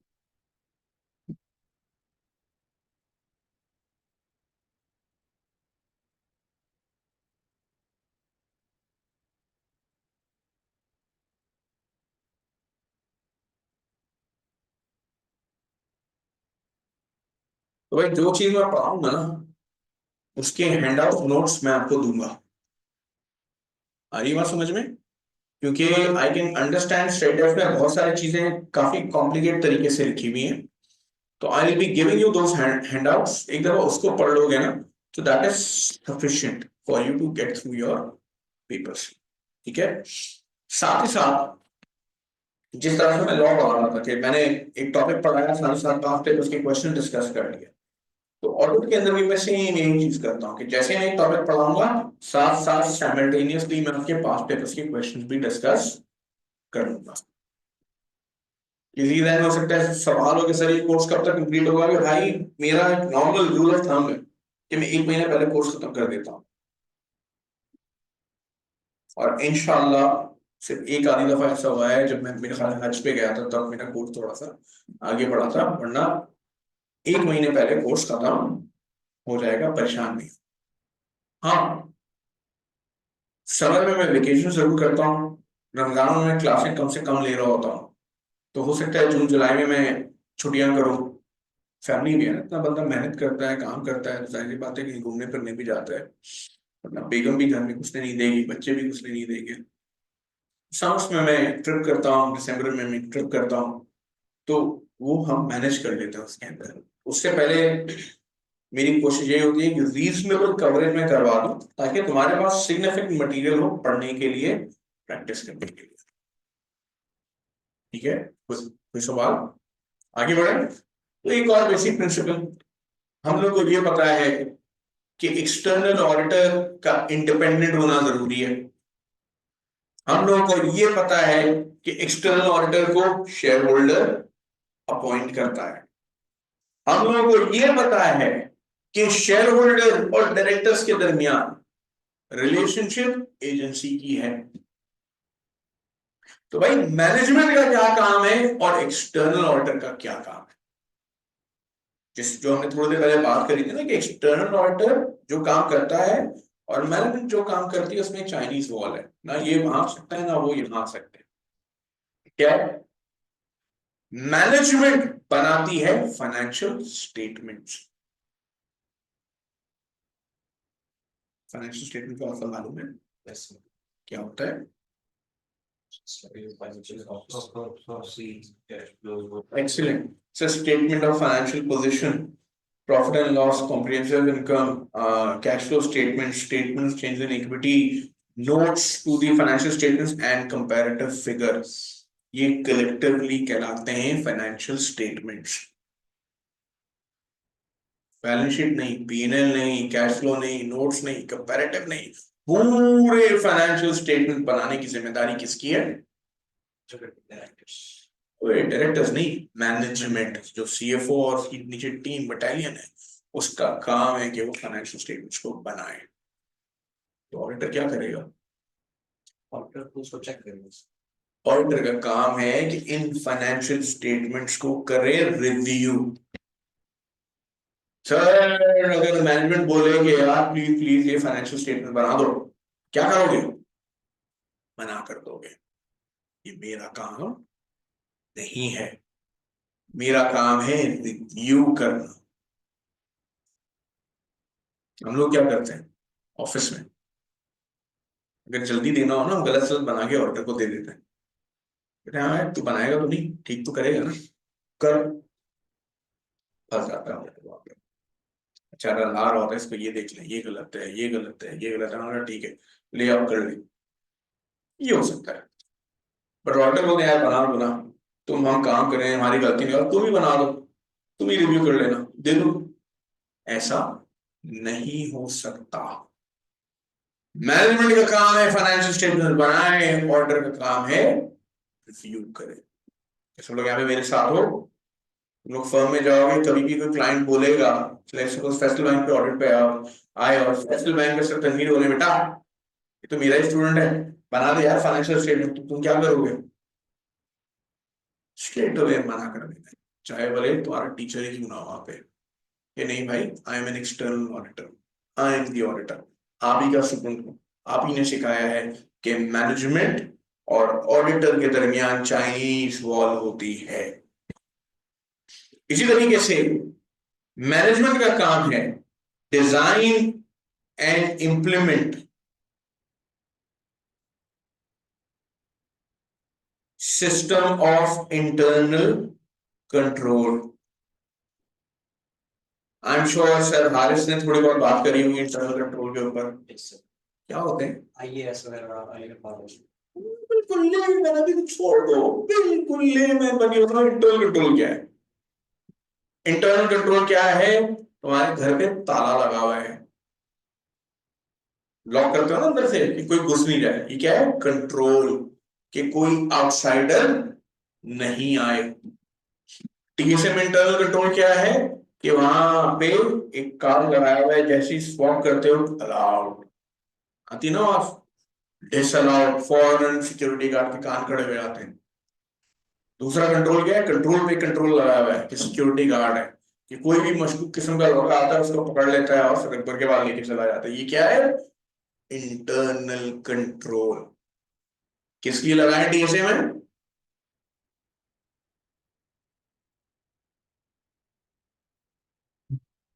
बोलो बोलो, आ रही बात तुम्हारे ध्यान में? किसने लगाया कंट्रोल? चेक करो, चेक करने के लिए कि कोई आउटसाइडर टीएसए में ना आए, कोई ऐसा बच्चा नहीं आए जो एक का दो, दो का तीन, तीन का चार कह के किसी और इंस्टीट्यूट में लेके चला जाए। तो उनका एक कंट्रोल है, इंटरनल कंट्रोल है। इंटरनल कंट्रोल को डिजाइन करना किसका काम है? मैनेजमेंट। सर ऑफिस पर्सपेक्टिव से बता दें कि भाई कोई भी पेमेंट होगी, एक बंदा प्रिपेयर करेगा, दूसरा बंदा अप्रूव करेगा। फाइनेंशियल मैट्रिक्स बताया हुआ है कि 50,000 तक की पेमेंट फाइनेंस मैनेजर अप्रूव करेगा, 1 लाख तक की फाइनेंशियल कंट्रोलर अप्रूव करेगा, 1 मिलियन तक की सीएफओ अप्रूव करेगा, 10 मिलियन तक की या 100 मिलियन तक की सीईओ अप्रूव करेगा। इंटरनल कंट्रोल बनाया हुआ है किसने?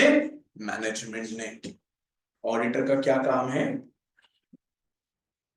हाँ भाई क्या काम है ऑडिटर का? उसकी टेस्टिंग करना सैंपल की बेसिस के ऊपर।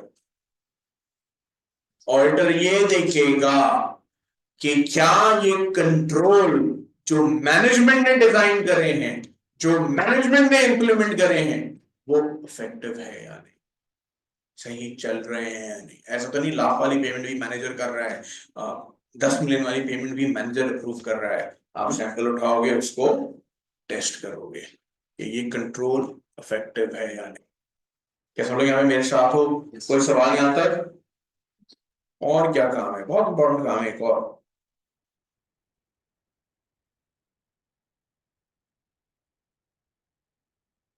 तो जोर डालो। मैनेजमेंट का काम है प्रोवाइड्स ऑल इंफॉर्मेशन।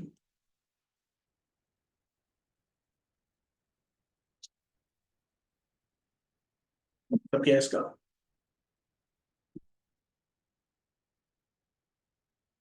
पाना नहीं।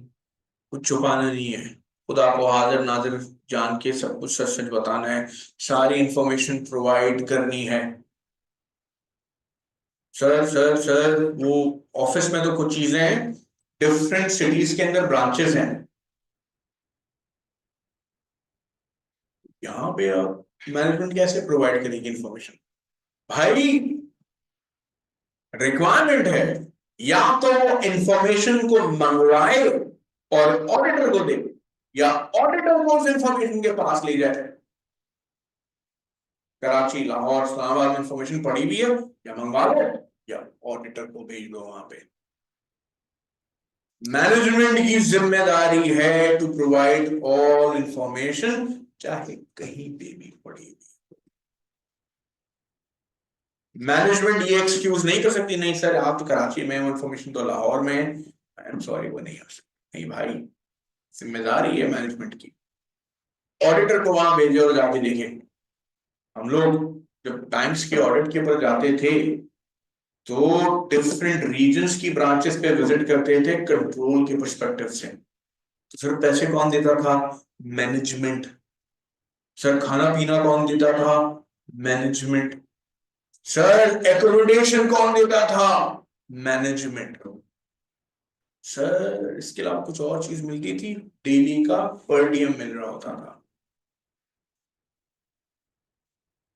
फर्म पे कर देती थी, बाद में एंटिटी से रिकवर करती थी, जिसको हम कहते हैं oops.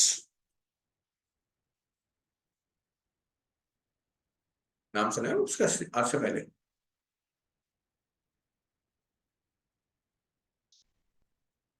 Out of pocket expenses, इसका मतलब मालूम है आउट ऑफ पॉकेट एक्सपेंसेस का? नहीं है, घबराना नहीं है, कोई चीज नहीं मालूम स्ट्रेट अवे बोलो मुझे पता है तुम्हें नहीं मालूम, मैं जानबूझ के तुम्हें फील करवा रहा हूं तुम्हें नहीं मालूम। आउट ऑफ पॉकेट मतलब अपनी जेब से खर्च कर। जो देखो, कभी भी एक्सटर्नल ऑडिटर अपॉइंट होता है ना तो उसको मिलती है एक fees, fees plus oops. Fees वो जो अमाउंट, ऊप्स वो जो एक्सपेंसेस वो इनकर करेगा ड्यूरिंग द ऑडिट, वो रिकवर करेगा क्लाइंट से। स्टेशनरी की, कन्वेंस की, कंप्यूटर की, पेपर की, प्रिंटर की, जो ट्रेवलिंग करेगा वो भी सारी क्लाइंट से रिकवर करेगा। हम लोग डिफरेंट ब्रांचों के ऑडिट में जाते थे तो हम यही करते थे, प्लेन में जाते थे, डेली का अलाउंस मिलता था, एक महीने का ट्रिप होता था, कोशिश करते थे 10-15 दिन में हम निपटा दें, और फिर 10-15 दिन हम लोग घूम रहे होते थे, एकोमोडेशन भी क्लाइंट की तरफ से और डेली पर डीएम भी क्लाइंट की तरफ से। फाइनेंस कोई और कर रहा है और हम लोग अपनी अयाशी भी मचा लेते थे। बट सर कहने का मतलब ये कि वो 30 दिन का काम होता था, we used to work 16-18 hours to complete that work in 14-16 days, so the remaining 14 days we can have fun। हम चले जा रहे थे कश्मीर की तरफ, चले जा रहे थे, हम चले जा रहे थे सिटी को घूम लेते थे, इस तरीके से करते थे। और समझ में yes। मैं जब फर्म में गया था ना, मैं ऐसा था, ये बोलेगा सर आप मेरी सेहत के पीछे पड़ गए, मैं ऐसा था लिटरली, मैं ऐसा था कि मेरी पुरानी तस्वीरें देखोगे। फर्म में 2.5 साल के बाद मेरी तुम भी निकलने लग गई, वजन भी बढ़ने लग गया, my weight was around 60-65 kg। 2-2.5 साल के बाद मेरा वजन हो गया था 80-85 kg, अल्हम्दुलिल्लाह। देखिए जिस क्लाइंट में मैं गया उस क्लाइंट पे 100% की रिइंबर्समेंट। गए थे एमसीबी पे ऑडिट के लिए, तो रूटीन क्या थी, एमसीबी टावर आए चंडीगढ़ रोड पे है, हम असर की नमाज पढ़ के उतरते थे, सुपर बिरयानी पे जाते थे, उस वक्त उसने बन कबाब और गोलगप्पे और लगाए, गोलगप्पे और खाते, वापस वॉक करके आते, मगरिब नमाज पढ़ते और ऊपर 100% क्लाइंट रिइंबर्स करता था। रात के वक्त खाना अ,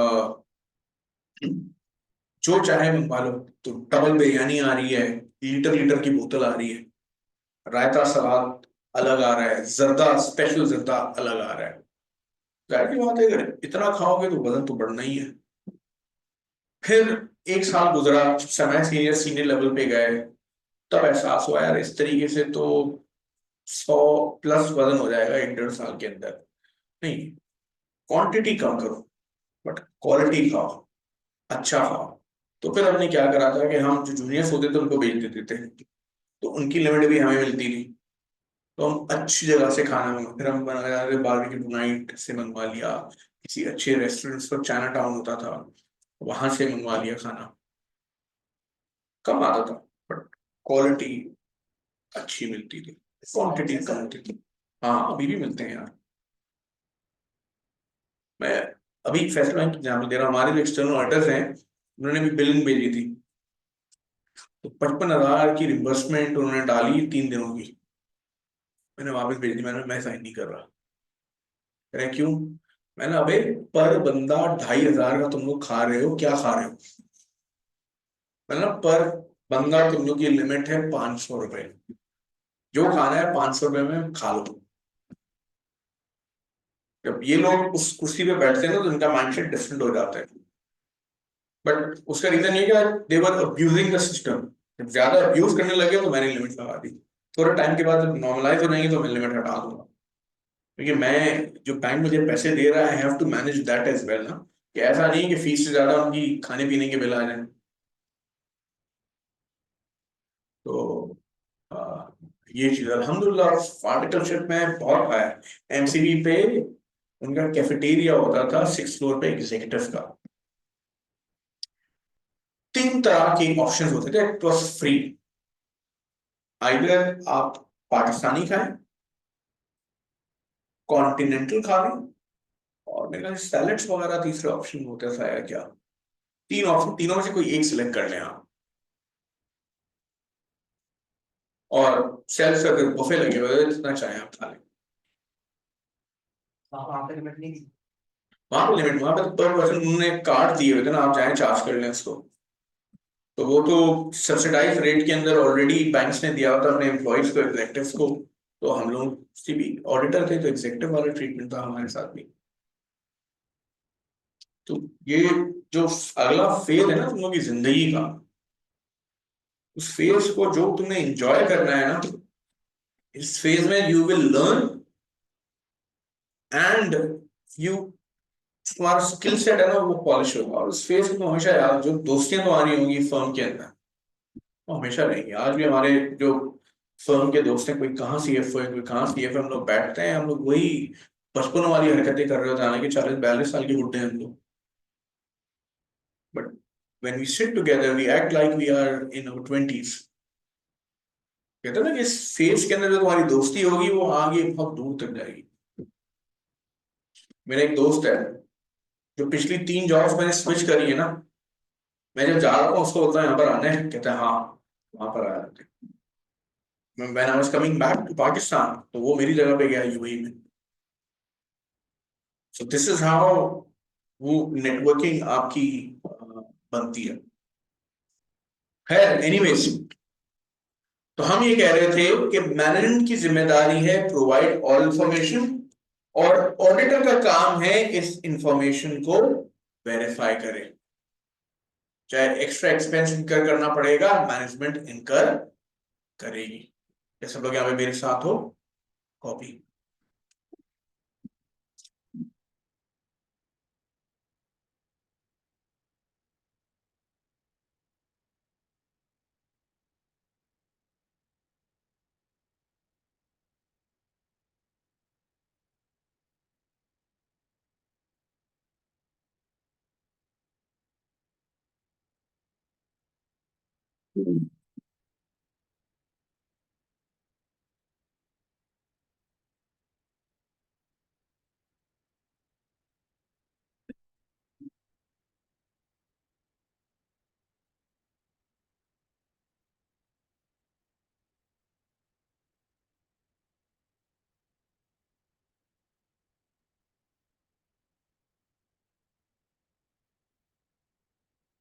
कॉल मैं कर लूँ अगर आप लोगों की इजाजत को।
सॉरी भाई,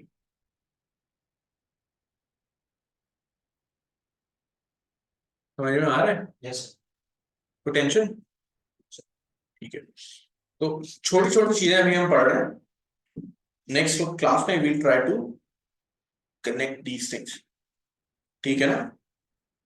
हो सकता है कुछ चीजें बिल्कुल ही डिस्कनेक्टेड लग रही हो, बट वंस वील कनेक्ट तो तुम्हें अंदाजा हो जाएगा कि हम लोग ये क्यों ये चीजें कर रहे थे। क्योंकि मैं डायरेक्टली स्टार्ट नहीं करना चाह रहा कुछ टर्म्स का मतलब बताए बगैर। हमारी बात समझ में? तो first we'll understand those terms और उसके बाद हम लोग आगे बढ़ेंगे। और जो सर हारिस का पोर्शन भी स्टार्ट होगा ना वो ऐसे ही होगा कि बेसिक कॉन्सेप्ट मैं करवा रहा हूँ, एक एक्सटर्नल ऑडिटर अपॉइंट कैसे होगा, कंपनी लॉ की क्या रिक्वायरमेंट है, आइजा के अंदर क्या रिक्वायरमेंट है, एंगेजमेंट लेटर वगैरह बनेगा, और उसके बाद फिर प्लानिंग फेज शुरू होगा। वो फिर सर हारिस करवा रहे होंगे वहां से आपको, अरे वाह, और फिर वहां से दोनों की चीजें साइमल्टेनियसली चल रही होंगी। अंडरस्टूड? चलिए भाई, तो भाई साहब ये चीज क्लियर हो गई। क्या चीजें अभी तक पढ़ी हैं कि एक्सटर्नल ऑडिटर को अपॉइंट कौन करता है? Share holder. शेयर होल्डर और डायरेक्टर के दरमियान क्या रिलेशनशिप है? एजेंसी की रिलेशनशिप है। एक्सटर्नल ऑडिटर का क्या होना जरूरी है? इंडिपेंडेंट। इंडिपेंडेंट का क्या मतलब है? विदाउट बायस रिलेशन ना हो, विदाउट बायसनेस, कोई ऐसी रिलेशनशिप ना हो, कोई ऐसी चीज ना हो जिससे उसकी डिसीजन मेकिंग बायस हो जाए, उस पर इंपैक्ट पड़े। मैनेजमेंट का क्या काम है? फाइनेंशियल स्टेटमेंट्स बनाए। फाइनेंशियल स्टेटमेंट्स क्या होते हैं? सारी कंपोनेंट्स और उसके साथ आइजा में डेफिनेशन है, आईएएस में भी वही डेफिनेशन उन्होंने कॉपी कर ली है। मैनेजमेंट का काम है फाइनेंशियल स्टेटमेंट बनाए। मैनेजमेंट का काम है कि डिजाइन इंप्लीमेंट करे system of internal control. Management का काम है कि सारी इंफॉर्मेशन प्रोवाइड करे। एक्सटर्नल ऑडिटर का काम है कि इन फाइनेंशियल स्टेटमेंट्स को रिव्यू करे। एक्सटर्नल ऑडिटर का काम है कि इंटरनल कंट्रोल के सिस्टम को टेस्ट करे सैंपल की बेसिस के ऊपर, और एक्सटर्नल ऑडिटर का काम है कि वो इंश्योर करे कि सारी इंफॉर्मेशन को वेरीफाई करे। क्या सब लोग यहाँ पे मेरे साथ हो? कोई सवाल नहीं है यहाँ पे? आगे बढ़े। तो यार एक बंदा एक्सटर्नल ऑडिटर क्यों करवाएगा? एक्सटर्नल ऑडिट क्यों करवाएगा? ये तो शेयर होल्डर अपने एक ही के लिए करवा रहे हैं कि जो हमें मैनेजमेंट ने जो डेटा प्रोवाइड किया है वो एक्यूरेट भी है कि नहीं, इसलिए। चलो, तो आप ये कह रहे हो कि सर क्रेडिबिलिटी इंप्रूव्स। सर अगर इंडिपेंडेंट पार्टी किसी चीज को वेरीफाई करे, वैलिडेट करे, तो उस इंफॉर्मेशन की क्रेडिबिलिटी बढ़ जाती है। और जैसे उसकी दूरफिशा के रिश्ते की बात थी कि अंकल थे, बिल्कुल इंडिपेंडेंट पार्टी हैं, उन्होंने एक व्यू दिया तो उसकी क्रेडिबिलिटी बढ़ गई। ठीक है, और कंपनी लॉ पढ़ा है? कंपनी लॉ पढ़ा है? कंपनी लॉ में कोई रिक्वायरमेंट है ऑडिट करवाने की फाइनेंशियल स्टेटमेंट्स को? हाँ है। तो रेगुलेटरी कंप्लाइंस,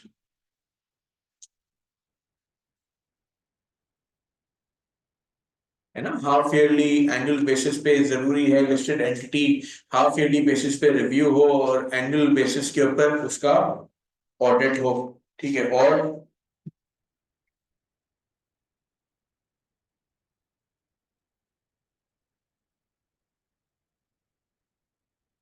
confirms / confidence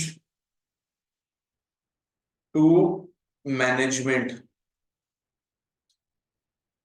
कि मैनेजमेंट जो काम कर रही है वो सही है या नहीं, उन्हें भी एक कंफर्ट मिल जाएगा कि हाँ हम सही कर रहे हैं, उनका रिस्क भी थोड़ा कम हो जाएगा कि किसी बंदे ने उनके काम को रिव्यू करा है। तो मेनली 3 बेनिफिट्स हैं एक्सटर्नल ऑडिटर के, आगे हम और मजीद पढ़ेंगे। रेगुलेटरी कंप्लायंस, क्रेडिबिलिटी इंप्रूव हो जाती है और मैनेजमेंट को भी कंफर्ट मिल जाता है कि जो काम कर रहे हैं वो सही है या नहीं है। नोट कर लो।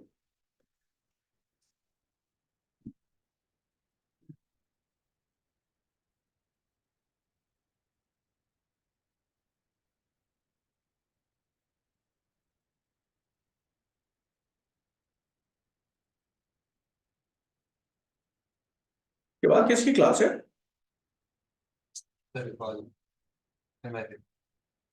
ओके, वो कब से कब तक है?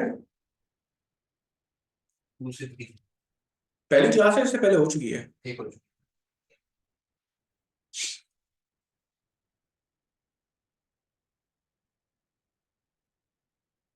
और कितने बजे?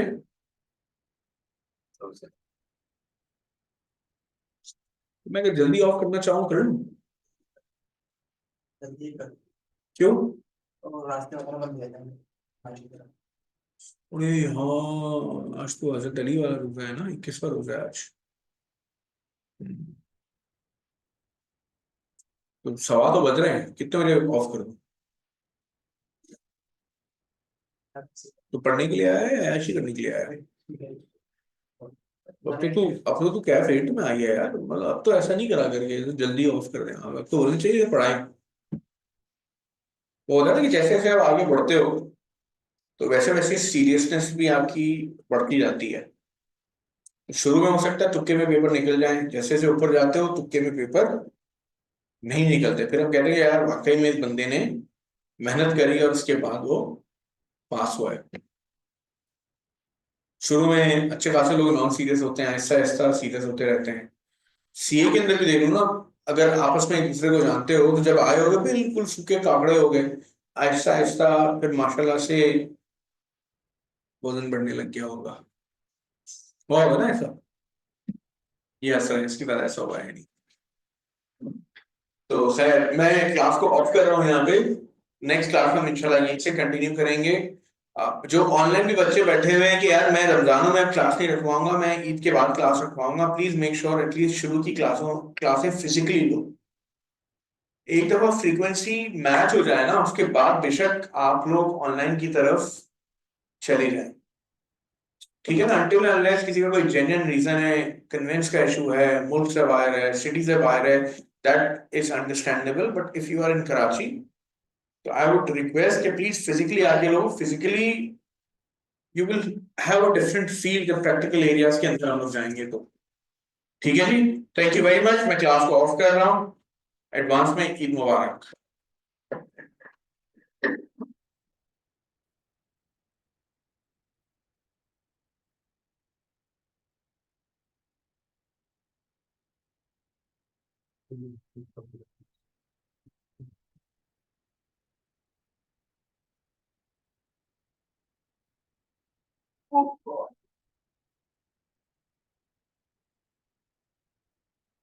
Thank you.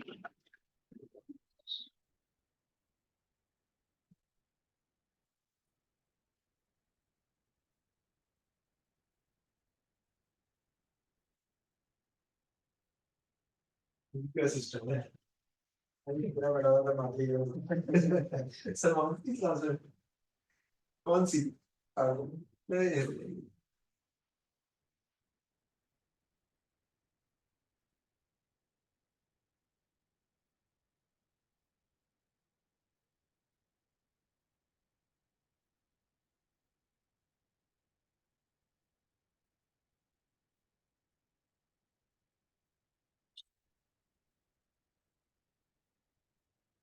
रीच करें सर फॉर्म को राइट क्लास किसी का पूछा ना तो हम तो प्रैक्टिकल पूरा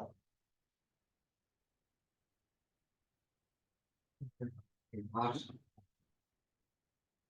एक तो पहले का